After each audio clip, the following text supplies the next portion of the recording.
자, 오늘은 형용사절에 대해서 강의를 할 거예요. 우리가 이제 형용사절에는 관계대명사랑 관계형용사, 관계부사가 있다고 우리가 절하는 파트에서 이야기를 한번 했었고요. 오늘은 형용사절에 대해서 조금 더 자세하게 들어가서 수업을 하도록 하겠어요.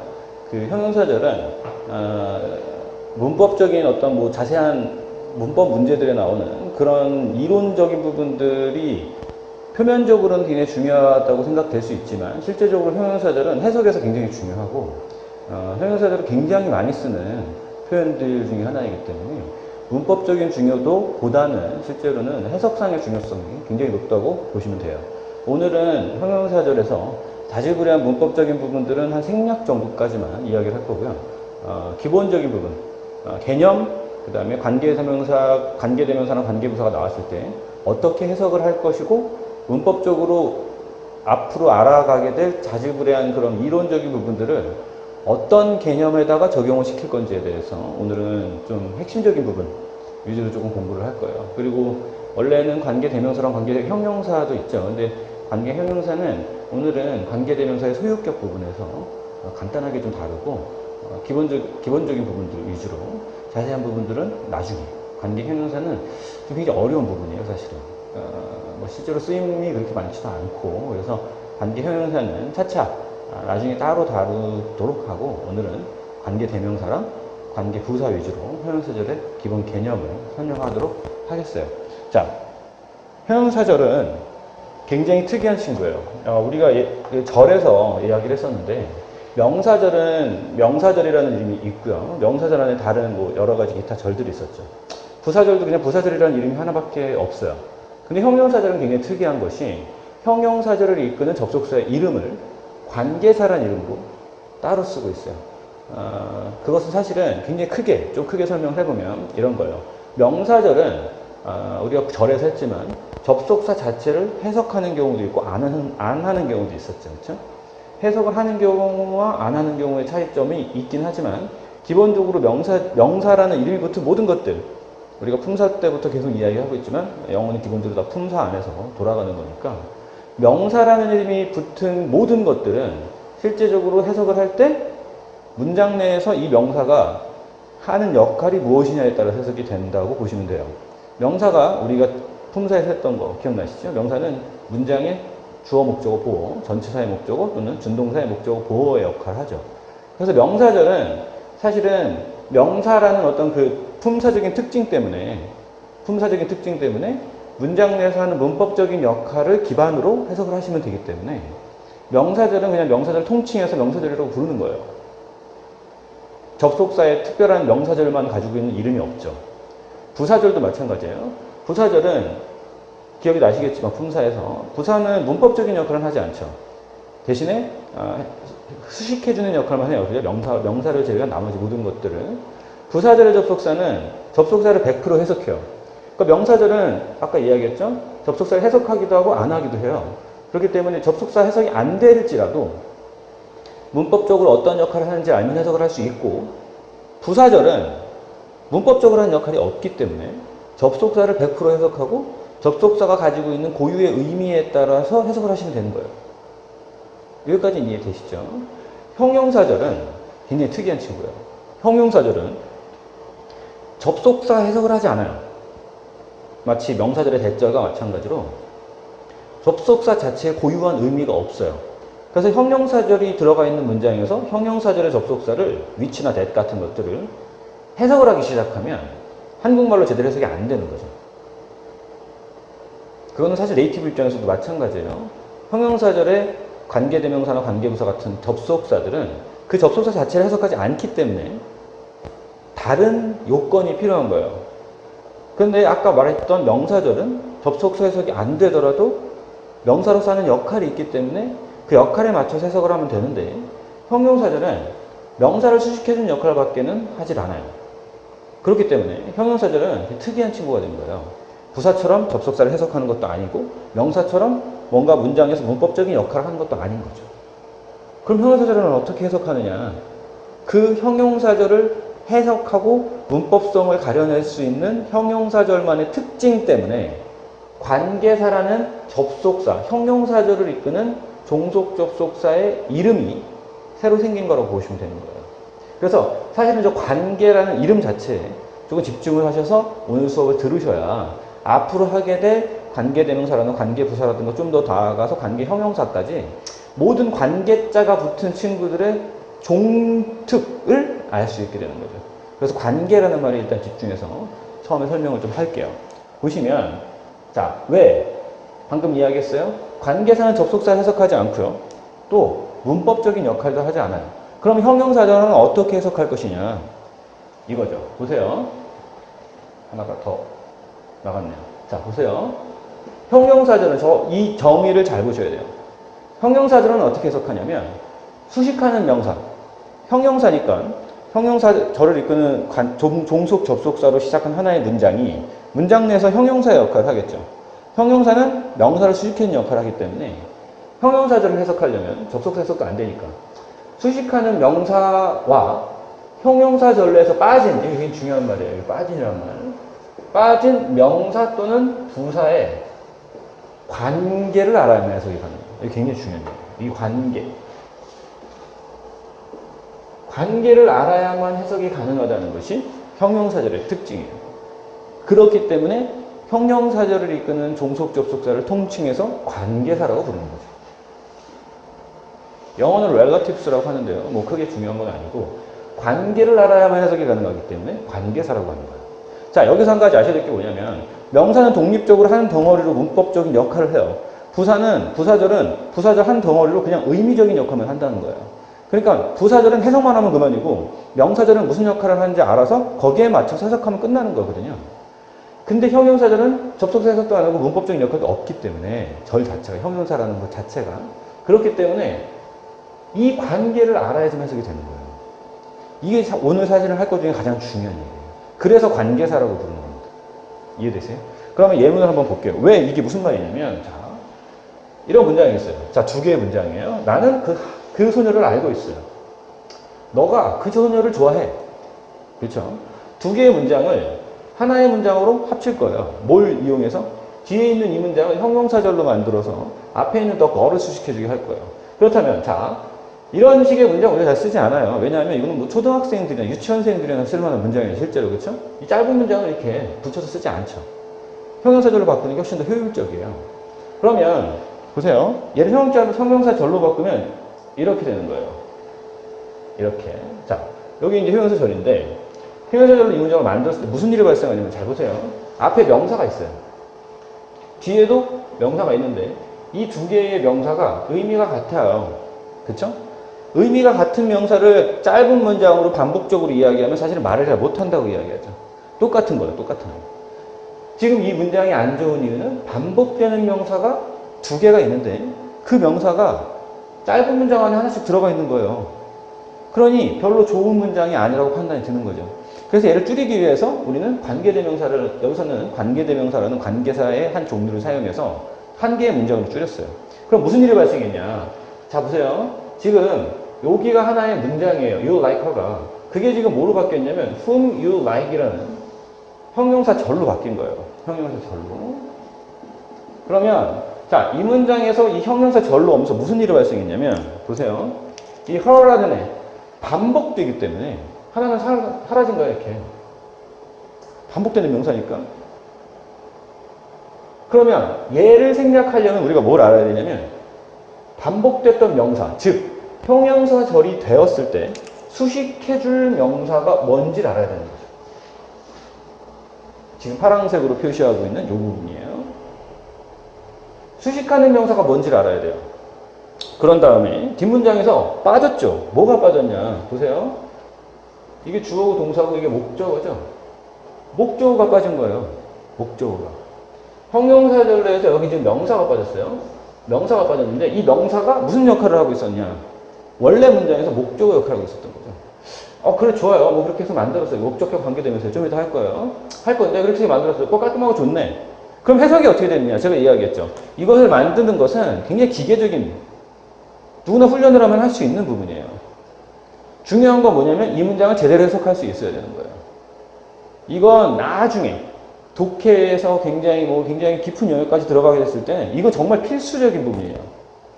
형용사절의 관계대명사나 관계부사의 문법적인 특징을 가려내는 것은 학교에서 물어보고 뭐 수능 시험에서 물어보지만 그거보다 더 중요한 건 실제로는 얘를 어떻게 해석하느냐가 중요한 거죠. 그래서 문법대로 독했다로는 불가능한 거예요. 기본적으로 원래 개념을 제대로 알았을 때는. 자, 그럼 어떻게 해석하느냐 보세요. 이제부터 얘는 이렇게 해석해야 돼요. 그러면 나는 네가 좋아하는 그 소녀를 알고 있다. 이렇게 해석해야 되거든요. 그러면 이걸 왜 이렇게 해석하냐면 보세요. 한글로 볼게요. 이제 한글로. 나는 그 소녀를 알고 있다. 네가 그녀를 좋아한대요. 그럼 마찬가지죠. 한글에도 반복되는 명사가 있죠. 그렇죠? 그걸 빼주는 거예요. 이게 빠졌어요.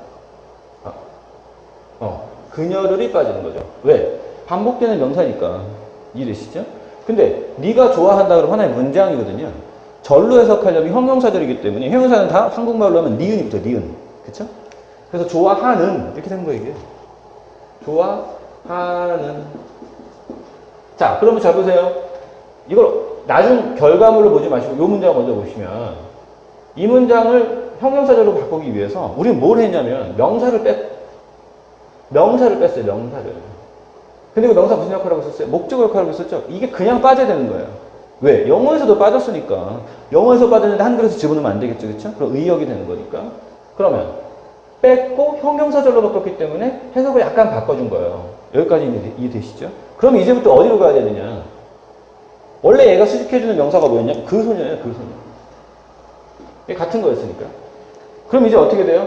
요게 네가 좋아하는 이라는 요 덩어리가 어디로 가는 거냐? 수식해주는 명사 앞으로 가야 된다. 이렇게. 이해되세요? 이게 실제로는 형용사에서 가장 중요한 거예요. 물론 이제 이 수업을 듣는 친구들 중에 이런 친구들도 있을 거예요. 이 정도는 난 해석할 수 있는데 충분히? 뭐 좋아요. 좋은데 이거 단순한 문장이니까 그런 거죠. 더 어렵고 복잡한 문장이 왔을 때 엄청 긴 문장이 나왔는데 형용사절이 줄줄이 나온다 이거죠. 그랬을 때 걔네를 어떻게 처리할 것이냐. 기본적인 원칙은 이렇다는 거죠. 무슨 말인지 되세요? 그리고 이렇게 하기 위해서 선생님 저는 그냥 이게 자동적으로 돼요 라고 말한다면 너는 자동적으로 요 과정을 거친 거예요. 근데 똑같이 형용사절이 나왔는데 어떤 문장은 난 자연스럽게 해석이 되고 어떤 문장은 해석하기가 힘든 문장이 나온다면 여러분의 원칙은 잘못된 거죠. 그건 원칙이 아닌 거예요. 그냥 나의 임기응변일 뿐인 거죠. 이게 원칙인 거죠. 수식하는 명사와 형용사절에서 빠진 명사 또는 부사의 관계를 알아서 형용사절에서 빠진 부분을 그대로 빼주고 목적어가 빠졌다면 한국말로 을이 붙는 거니까 목적어를 빼주고 주어가 빠졌다면 주어를 빼준 뒤에 형용사절로 바꿔서 수식하는 명사 앞으로 붙여줘야 제대로 해석이 되는 거예요. 물론 사실은 이거는 뭐랄까요?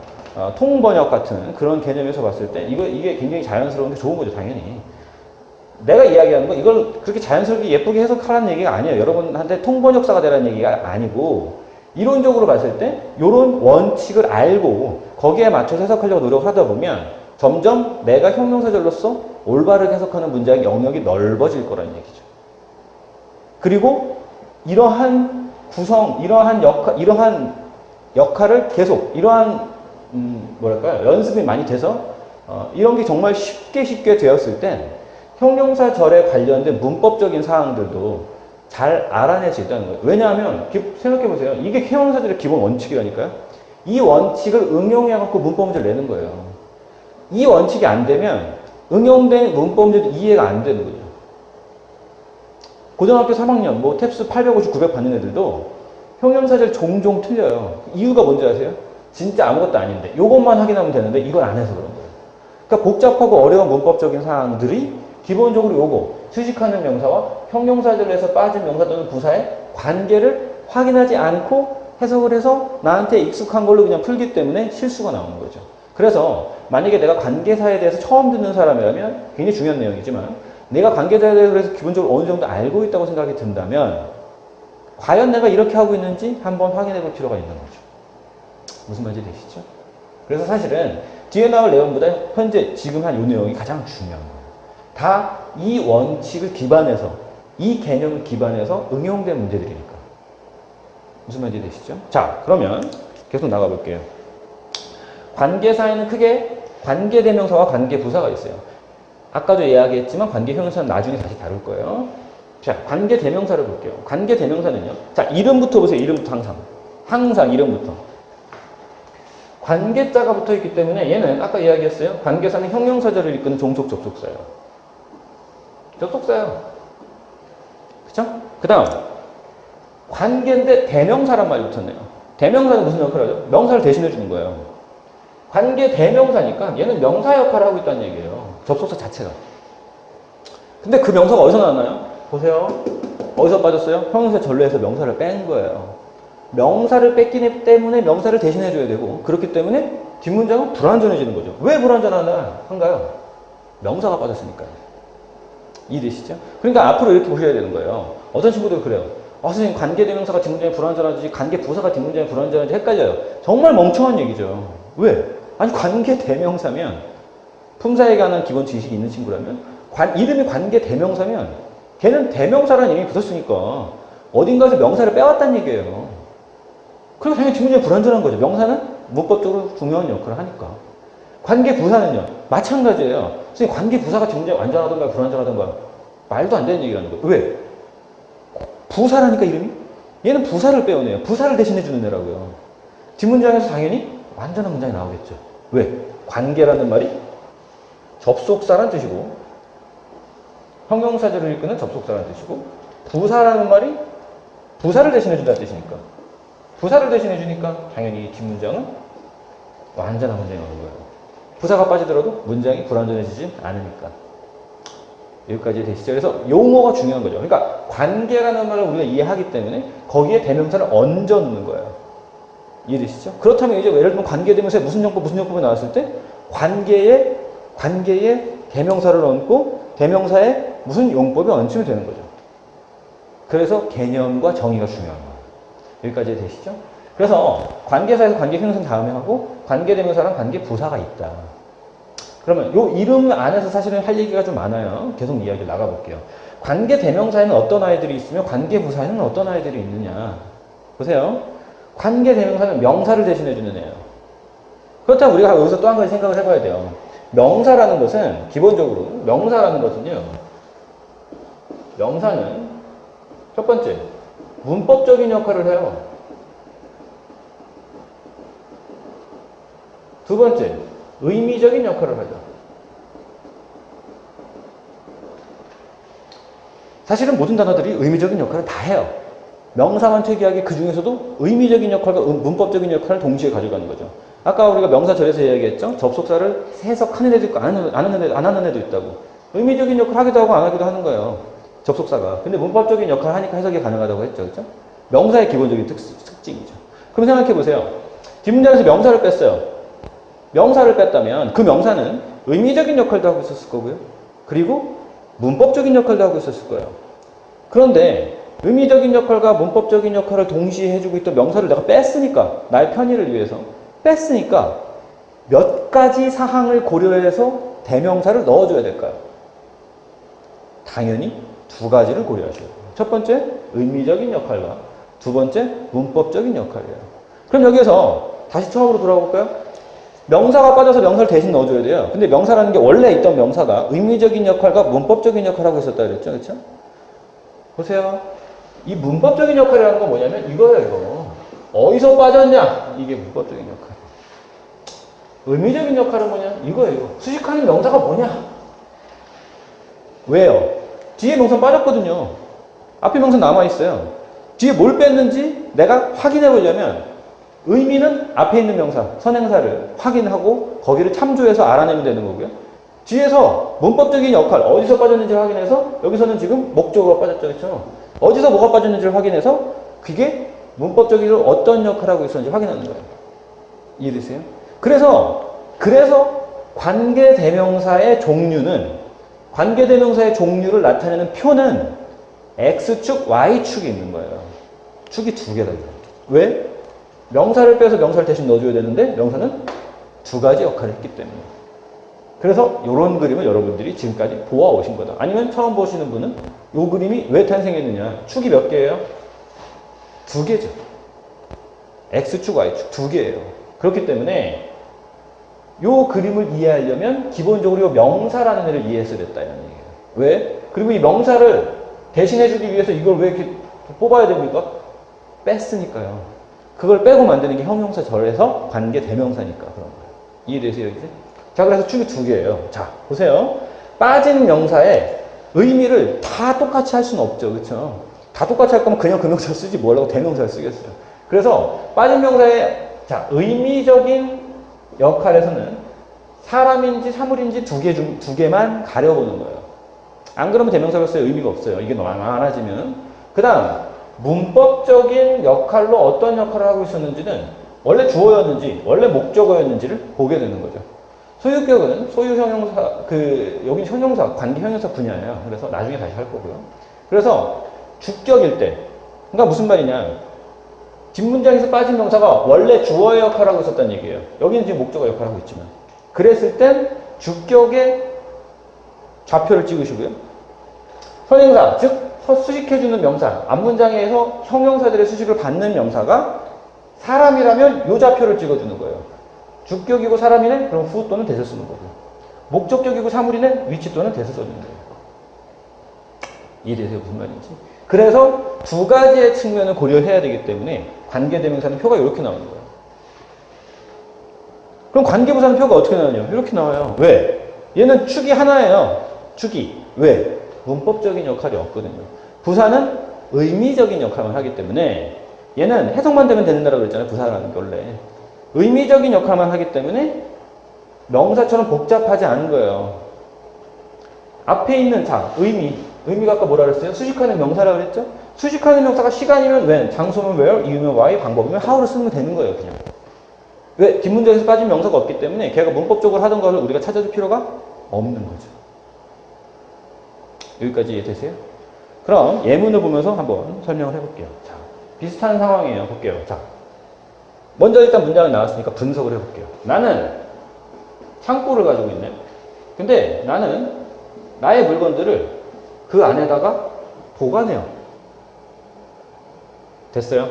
자, 선생님 두 개 문장도 나쁘지 않네요. 그렇게 생각할 수도 있어요. 사람에 따라서. 중요한 건 너네가 쓰는 글을 너네가 판단하는 게 아니에요. 남이 쓴 글을 판단하셔야 되기 때문에 너네의 기준보다는 남의 기준을 먼저 볼게요. 자, 두 개의 문장을 봤는데 글을 쓰는 내 입장에서 반복되는 명사가 좀 있네요. I도 반복되는데 스토리지랑 it도 반복이 되네. 그죠? 이 it이 가리키는 게 스토리지잖아요. 창고. 그러니까 얘네들은 같은 명사가 두 개 반복이 되니까 별로 그렇게 좋아 보이지 않아. 하나 생략하고 절로 넣어보자. 이해되시죠? 일단 두 개의 문장을 하나의 문장으로 만들려면 접속사만 있으면 돼요. 접속사만. 관계대명사, 관계부사, 형용사들 다 빼고 접속사만 넣어서도 사실은 얘를 두 개의 문장을 하나의 문장으로 만들 수 있어요. 그게 뭐였냐? 등위 접속사였죠. 그래서 등위 접속사를 넣어서 문장을 만들어. 그럼 이렇게 되는 거예요. 똑같은 문장이지만 이 and라는 등위 접속사가 들어감으로 해서 두 개의 문장이 하나의 문장으로 연결이 되었어요. 하지만 여전히 좋은 문장은 아니죠. 오히려 더 나빠졌어요. 왜? 단어수가 늘어났잖아요. 그쵸? 맞춤표 하나 없어지고 단어수 하나 늘어났네요. 그쵸? 여전히 이 스토리지와 같은 역할을 하는 it이라는 애는 존재하고 있으니까 좋은 문장이 아닌 거예요. 이해돼요? 그럼 이제부터 우리 생각하는 거죠. 자, 이게 뭐라고요? 등위 접속사죠? 접속사의 역할과 명사의 역할을 동시에 할 수 있는 관계대명사를 써서 이걸 하나의 문장으로 만들면 되겠구나. 더 효율적으로. 이해돼요? 그래서 얘를 하나의 문장으로 만들어 보는 거예요. 자, 그럼 이제부터 잘 보세요. 반복되는 명사가 있는데 이 명사가 수식하는 명사가 같은 명사죠. 그죠? 얘랑 같은 거니까. 이게 사람이에요? 사물이에요? 사물이죠. 이해되시죠? 요에서 여기에서 고르는 거예요. 그럼 이 문장 안에서 이 it이라는 명사가 무슨 역할을 하고 있었나요? 얘는 전치사의 목적어 역할을 하고 있었죠. 전치사의 목적어. 목적어니까 목적격이에요. 사물이면서 목적격이니까 여기 딱 맞는 거죠. 그래서 나는 위치를 쓰겠다. 그럼 위치를 쓰려면 어떻게 되냐? 앞문장을 건드리시면 안 돼요. 앞문장을 건드리시면 안 되고 뒷문장만 건드리는 거죠. it을 빼요. and도 빼요. 위치를 집어넣어요. 여기다가. 그럼 끝나는 거예요. 보세요. 자, 이 위치라는 애는 무슨 역할을 하고 있냐면 관계대명사로서 자, 먼저 분석해 볼게요. 나는 창고를 가지고 있는데 위치부터 여기까지가 스토리지를 수식해주는 형용사 절이 됐어요. 근데 위치라는 애가 하는 역할이 뭐였냐면 이 문장이랑 이 문장 똑같잖아요. and 접속사 역할을 하면서 동시에 무슨 역할을 하는 거예요? 명사 역할을 하고 있었다는 거예요. 문장이 효율적이 된 거죠. 뒤에 다시 다만 in이 남았어요. 왜? in이 남아있을 수밖에 없는 거예요. 왜? 전치사의 목적을 빼갔거든요. 그럼 이 뒷문장 완전할까 불완전할까? 불완전한 거죠. 왜?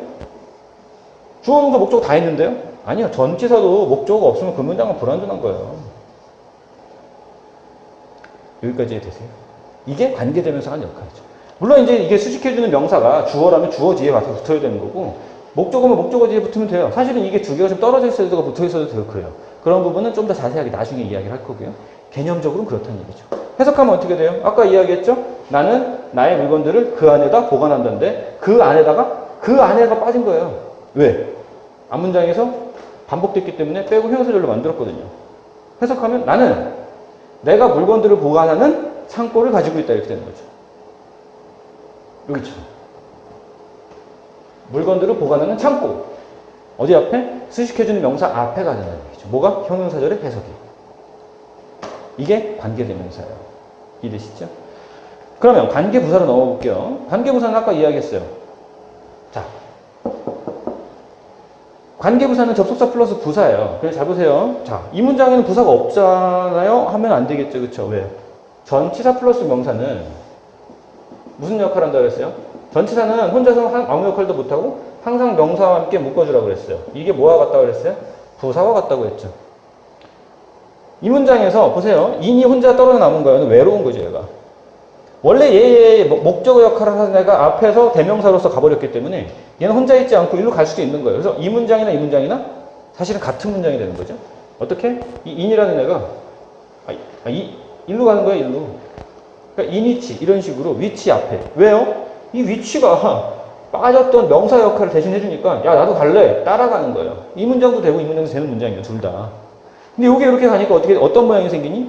전치사 플러스 명사 역할이 여기서 똑같은 역할이 여기 나오게 되죠. 그래서 관계부사는 뒷문장에서 부사가 빠져야 돼요. 부사가. 그래야 뒷문장이 완전하니까. 근데 그게 앞에서는 명사여야 되는 거예요. 원래. 그러면 이게 이제 관계부사로 바꾼 거예요. 보세요. 똑같아요. 문장은 나는 창고를 가지고 있는데 내가 내 물건들 거기다가 보관한대요. 그러면 이 where라는 애는 무슨 역할을 하고 있었냐? 부사 역할을 하고 있었다 이거야. 그럼 이 위에서 부사를 다 찾아보세요. 전치사 플러스 명사니까 이거 부사죠. 얘가 그대로 이렇게 올 수도 있는 거고요. 얘는 전치사 플러스 관계대명사지. 그러니까 부사잖아 얘도. 얘도 이렇게 그대로 올 수 있는 거예요. 이해되시죠? 뒷문장은 완전해진 거예요. 왜? 선생님. 여기보다 하나가 더 빠졌는데 어떻게 얘는 불완전하고 얘는 완전한가요? 얘는 전치사의 목적어가 빠져있지만 얘는 동사의 목적어가 다 있고 전치사가 아예 앞으로 나갔기 때문에 앞으로 나가서 합쳐졌기 때문에 얘는 완전한 문장이 되는 거죠. 여기까지 이해되세요? 이게 관계대명사와 관계부사의 기본 개념인 거죠. 그래서 기본적으로 앞으로 관계대명사와 관계부사를 보시면 항상 생각하셔야 돼요. 뭘 생각하느냐? 수식하는 명사, 즉 선행사라고 해요. 앞에 아까 요 두 개가 같으면 얘가 선행사, 두 개가 같으면 얘가 선행사예요. 선행사와 형용사절에서 빠진 명사 또는 부사의 관계를 확인해 보셔야 되는 거죠. 무조건. 그게 안 되면 틀리는 거예요, 그냥. 과감하게 얘기해서. 맞을 수도 있겠지만 틀릴 가능성이 훨씬 높아지는 거죠. 여기까지 되시죠? 틀게 하시고요. 자, 그리고 이어서 관계대명사의 생략과 관계부사의 생략까지 이어서 이야기를 해보도록 할게요. 자, 생략이라는 말이 나온다는 거. 우리가 절에서도 한번 간단하게 내가 이야기를 한 적이 있는데요. 영어에서 생략이라는 말이 나온다는 것은 걔는 해석을 안 한다는 이야기예요. 기본적으로. 해석을 안 하고 문법적인 역할도 크지 않기 때문에 얘를 생략하더라도 문법적인 오류가 없을 때는 생략이 가능한 거예요. 이것은 관계대명사의 생략에만 국한된 이야기가 아니에요. 여러분이 보게 될 모든 생략이라는 말이 나오면 영어에서 무조건 걔는 해석이 안 된다는 가정이 있는 거예요. 물론 예외는 있죠. 그래서 문법적으로 오류가 발생하지 않는 조건에서는 관계대명사나 관계부사는 다 생략이 가능한 거죠. 근데 사실은 이게 좀 어려워요. 문법적으로 오류가 발생하지 않는 것. 그래서 생략이라는 말이 나오면 거기에 따라붙는 조건들이 있는 거죠. 이럴 때 생략할 수 있고 저럴 때는 안 되고. 그게 이제 아까 초반에 내가 이야기했던 약간 자질구레한 문법적인 사람들이라고 보시면 되는 거죠. 보세요. 자, 관계대명사 생략 첫 번째는 주격 관계대명사 플러스 비동사 생략이에요. 두 번째는 목적격 관계대명사 생략이다. 주격 관계대명사 플러스 비동사 생략은 자 보세요. 주격 관계대명사 자체는 해석을 하지 않죠. 근데 선생님 비동사는 왜 생략합니까? 비동사가 좀 특이한 동사인데요. 영어에서는. 한국어에서도 마찬가지긴 한데 비동사는 고유한 의미를 가지고 있지가 않아요. 연결해주는 정도밖에 역할을 하지 않아요. 그래서 사실은 동사의 어법에 좀 깊이 들어가면 비동사만 또 따로 부르는 동사의 명칭이 있거든요. 근데 그것까지 크게 중요하지가 않고 비동사 자체에 크게 의미가 없기 때문에 그죠? 이다, 있다 이 정도밖에 없잖아요. 그렇죠? 그렇기 때문에 생략이 가능하다는 얘기예요. 언제? 주격 관계대명사랑 비동사랑 함께 있을 때에만. 예를 들면 이런 거예요. 보세요. 이 문장을 분석해보면 이렇게 되겠죠. man이 주어고요. who부터 써는 잉글리시까지가 형용사 절이고 is 동사 한서에 보여요. 얘가 지금 man을 수식해주고 있는데 보세요. who가 해석이 되나요? 안 되죠. is도 필요가 없어요. 해석하면 영어를 공부하고 있는 저 남자는 굉장히 멋있다. 뭐 이런 얘기잖아요. 그죠?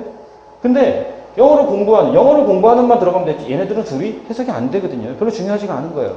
그러다 보니까 얘네들은 생략할 수 있다. 그렇게 보면 무슨 상황이 발생하냐면 우리가 구에서 배웠던 형용사 구만 나는 거죠. 형용사 구. 요거는 나중에 분사 챕터에서 좀 자세하게 이야기를 하게 될 거예요. 여기까지 되시죠? 그 다음 목적격 관계대명사는 생략이 가능하다. 선생님, 근데 주격 관계대명사만 있을 때는 왜 생략하지 않나요? 왜 목적격 관계대명사만 생략을 할까요? 요거요. 답은 여기 있어요. 문법적 오류가 발생하지 않는 조건일 때 생략하는 거죠.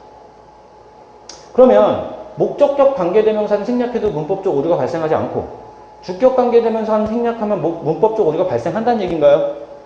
맞아요. 어떻게 발생하는지 보여줄게. 보세요. 자,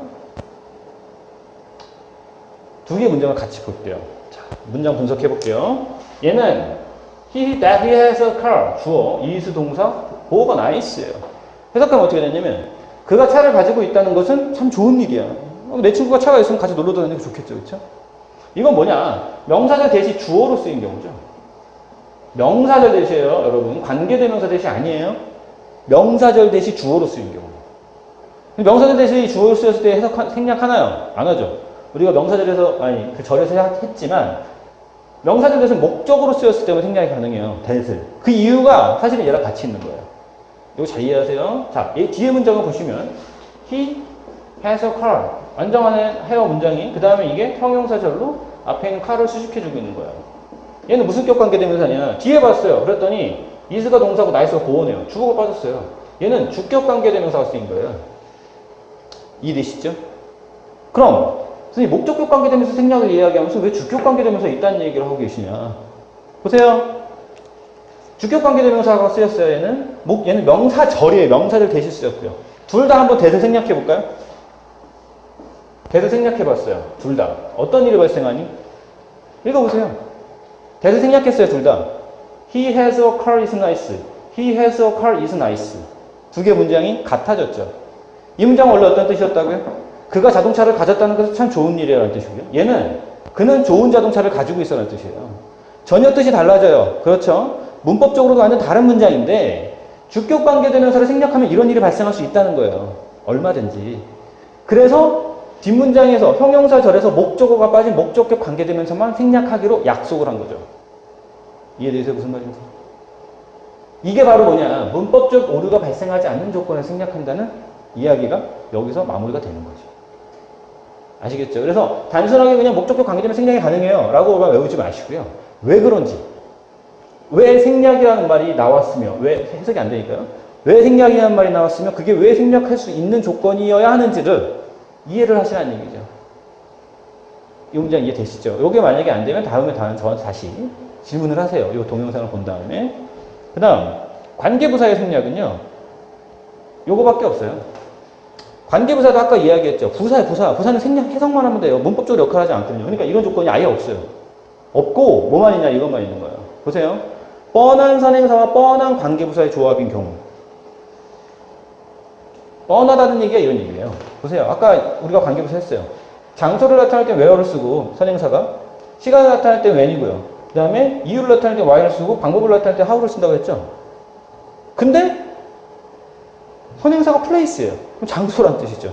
time, 시간이란 뜻이고요. 그죠? 너무 뻔한 거예요. 얘네들의 관계가. 아까 한글로 써놨던 걸 영어로 딱 번역한 거나 마찬가지잖아요. 그렇죠? 너무 뻔한 상황이 있기 때문에 이런 경우에 생략이 가능한 거예요. 뭘 생략이 가능하느냐? 이런 경우에는 둘 중에 하나 생략이 가능한데, 이 둘 중이라는 것은 생략이 가능한데요. 이 둘 중이라는 것은 선행사나 관계부사 둘 중에 하나를 이야기하는 거예요. 우리는 이제 관계부사 챕터에 있기 때문에 기본적으로 관계부사 생략이 가능하다고 생각하시면 돼요. 이제 선행사가 생략된 경우는 명사절에 편입되는 경우들도 있어요. 그건 나중에 다시 이야기할 거고요. 그래서 뻔한 선행사와 뻔한 관계부사가 조합이 되어 있는 경우는 관계부사 생략할 수 있다는 거고, 여기에서 이 웨이 하우는요, 이 웨이랑 하우는 절대로 둘 중에 하나만 쓰기로 했어요.